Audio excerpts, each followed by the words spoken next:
The committee will not open the box.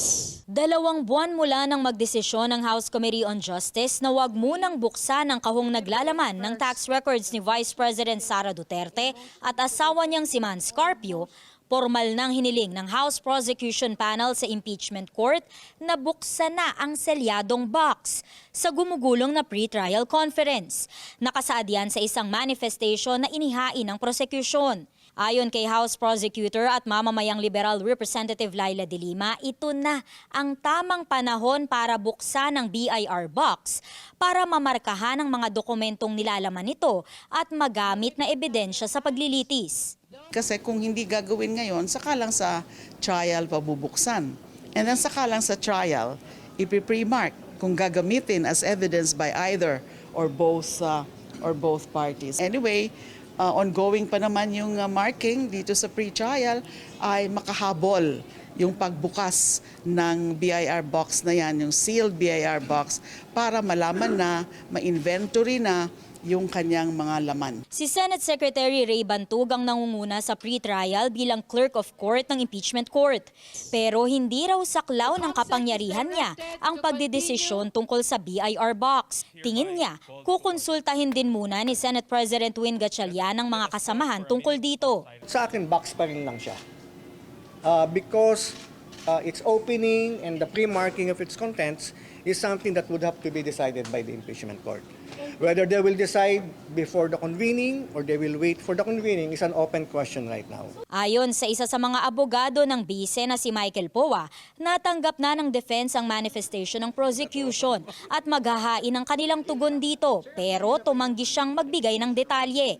Kami po, we're reasonable people. So, konting pasensya lang. Hintayin nyo lang po yung formal response. Kasi, as you know, kami sa defense, no, sumasagot lang kami sa tamang forum, sa tamang pamamaraan.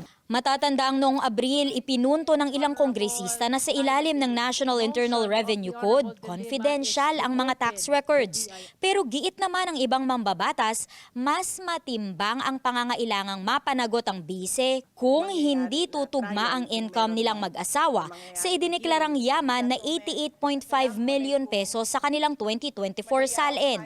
Samantala, hinihiling din ng prosecution na bukod sa wikang Ingles, gumamit din naman ang wikang Filipino sa paglilitis para mas madaling maintindihan ng publiko at payagan na isang public prosecutor at isang private prosecutor ang magpresenta ng kada testigo. Kinatigan din ito ang hiling ng defense na magkaroon ng 3-day notice bago magpresenta ng surprise witness o yung mga testigong hindi pinangalanan noong pre-trial. Pero pumalag si De Lima sa puna ng ilang defense lawyers na iniiwan ng House prosecutors sa mga private prosecutors ang pre-trial. Hindi naman tama yung sinasabi, bakit wala sila o bakit umaalis ka agad and all that. Meron naman talaga lagi na public prosecutor na naiiwan dito o pumupunta dito to supervise the work and to observe what's happening in the marking.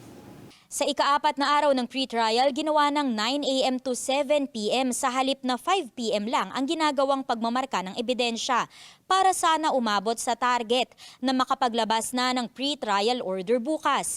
Libo-libo kasi ang mga dokumento. Umaasa ang Clerk of Court na matatapos na ang pagmamarka ng ebidensya bukas, June 25. Worst case scenario na raw sana na sa Biyernes yan matapos para pagdating ng Lunes o Martes ay may pre-trial order na.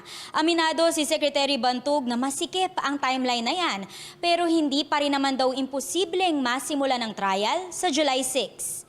Para sa impormasyong napapanahon at on demand, Amor Santos, Newswatch Plus.